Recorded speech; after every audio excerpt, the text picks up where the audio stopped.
Hey, Vaughn here. I just finished watching Mushoku Tensei episode 19 actually, episode 19. Sorry for that. This episode is kind of slow. Not slow. It's simple. It's a simple episode. It doesn't need any discussion or reviews or anything. So I'm just going to go on without anything. I'm just gonna talk about the episode. It's more like a reaction and afterthoughts. I'm just gonna talk about whatever I find interesting. I have the episode in front of me, and I'm going through and seeing which scenes I want to talk about. Anyways, first of all, we begin with the conversation between that god like being that we still don't have any information on, talking to Rudy and giving him information about his family, and they struck a deal. Basically, he told him that if I tell you where your family is, next time you have to trust me. You don't have to show me this hostility. You don't have to show me this much distrust. I'm just trying to help you. That is what he basically was trying to say. And actually, in the first minute, we saw that Rudy actually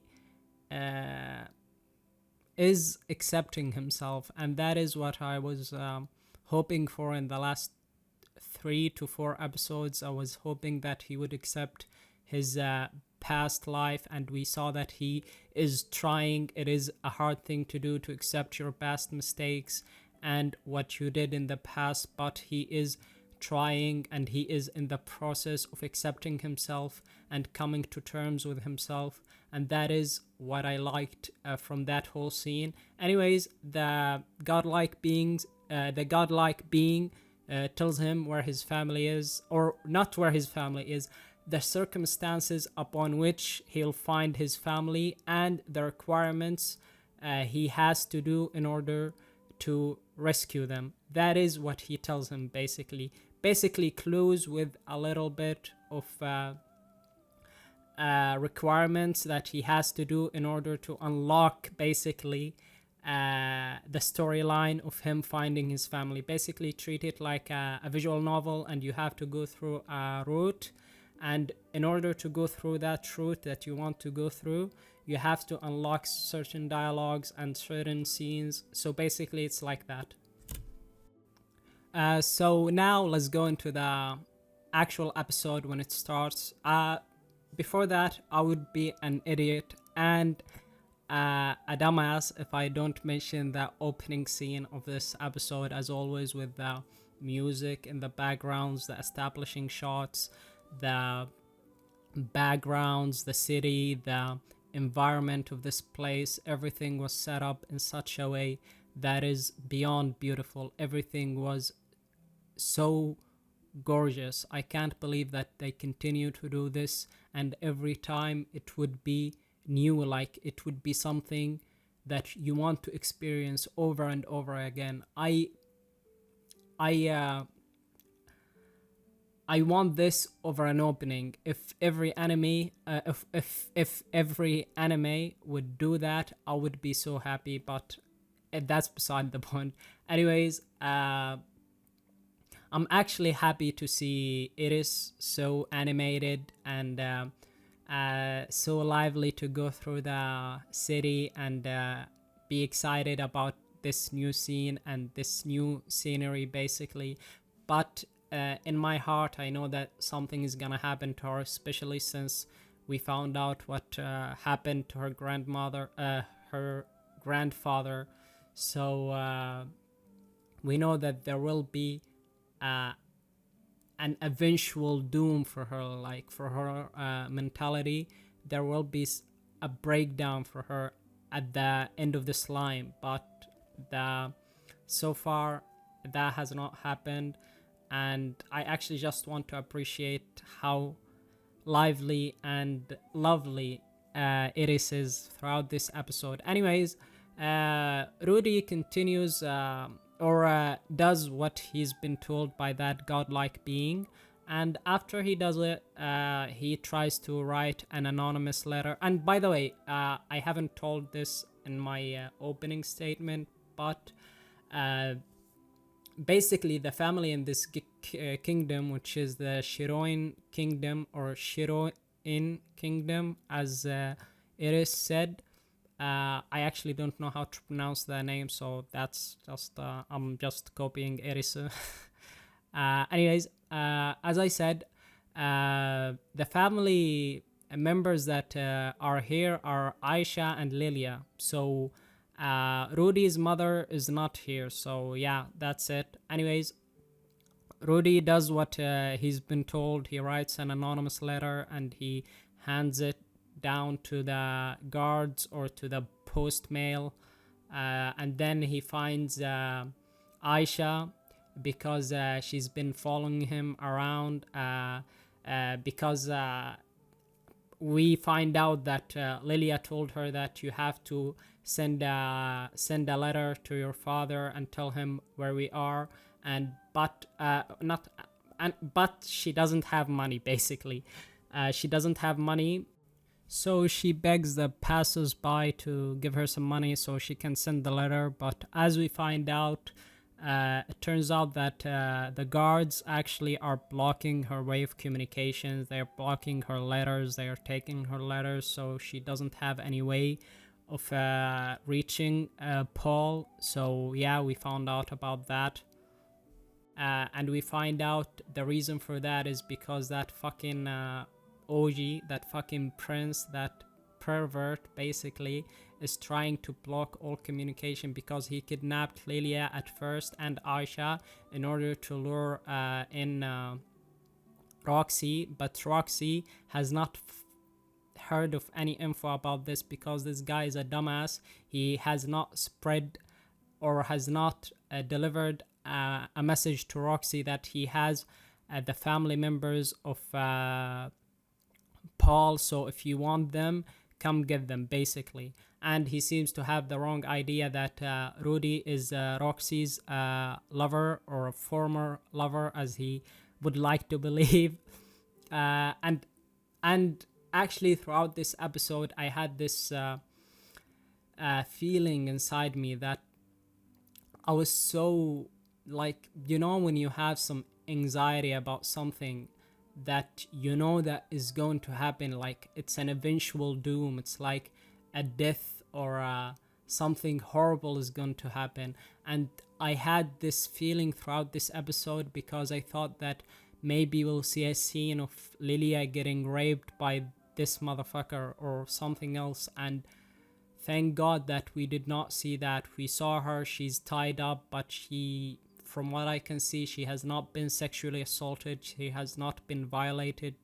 She looks in good condition, but I could be wrong. He could have done something to her because they have been there for a year, basically. I'm so glad that nothing happened. Like, I'm so glad. So after that, not after that, actually I want to talk about something else, because as I said, this is not scripted. This is just me talking about things I found enjoyable about the episode, because this is a self-explanatory episode. This is more like me sharing my thoughts and hoping that you guys like it. And this is basically a new format for me. Just go without a script, without any planning, just give your thoughts, basically. Anyways, I want to talk about the whole scene with Rudy and Aisha, and her labeling her brother as a pervert, and as she is illustrating him. She basically finds out that he is a pervert old man, like, basically. Because she finds out about his holy treasure, basically, the Banties. She finds out about him peeping on his father and mother, basically. So she finds out that Trudy is actually a fucking he's a fucking pervert, man, and I love him. And the whole reaction, the whole scene, it's so funny. It's beyond funny seeing Rudy like that and hearing him, his internal voice. And for me, that voice actor, because I watched Gintama, and that voice actor is always funny with the comedic timing. He has that tone that he does when there's something comedic happening. He always cracks me up. So in that scene, I basically died. And that is the reason why the godlike being told him write the letter anonymously, because Aisha does not like her brother basically. And now Rudy's whole quest also becomes that he wants to clear his name to his sister, and he wants to appear as a cool big brother to her basically. And that's the whole scene basically. As I said, then Rudy goes to the castle, and after he goes to the castle, he finds out that it's a trap because he's been lured in by the guards, because they told him that Roxy wants to find him. And from what we see, the guards actually respect Roxy and not this fucking pervert OG. So yeah, they were reluctant to do what the prince was ordering. Like you can see some hesitation within their actions. So yeah, Rudy gets entrapped within this. I guess it's form of a seal basically. So he's been imprisoned again. In order to lure Roxy, because this motherfucker has a fantasy about him having 5 children with Roxy, and he's talking about some horrible shit he's going to do to her, like basically raping and doing it in front of Rudy, because he's that petty. Anyways, that's basically the episode. I think that's everything. I think I talked about everything. If I forgot about something, that means I am not that into that scene, or I was not that into the scene, or I don't have any emotions towards that scene. Basically Erisu is such a goddess and such a sunshine basically in this episode. And the rest is the story basically. It's fun to have these episodes every once in a while, although I was feeling kind of anxious, as I said, because I thought that OG was going to rape Lilia or something. That's just me being paranoid, but thank God it was not the case. So yeah, that's basically the episode. If you liked the review, I'm not sure if I want to call it a review. It's more of me giving my thoughts. It's disorganized as fuck. It's going to be hard for me to edit this because my thoughts are organized, and I'm jumping from scene to scene, so it's gonna be hard giving some context to you all when you watch the video. But I wanted to do it this way. I wanted to try something new. If you like the video, give me a like. If you dislike the video, give me a dislike. It's okay. Although I don't think you can see the dislike ratio anymore. So I'm not sure if that's going to help. Although I'll see it, so give me a dislike. That's totally cool. Give me, oh my god. Subscribe for more content like this. We've recently hit 17 subscribers. I started like 3 weeks ago and we are already at 17. That's basically a milestone for me. I'm so happy and I'm grateful, and I'm ecstatic to do some videos. I have some big videos coming up. Not big videos for me. I have some videos I'm working on, like not like the regular chapter reviews or episode reviews. I have some video essays that I'm working on. So if you want to see them, please subscribe. Otherwise, yeah, that's totally fine. You can go on, and I'm just glad that you watched this video. Anyways, that's it for me. This has been Vaughn, and yeah, bye.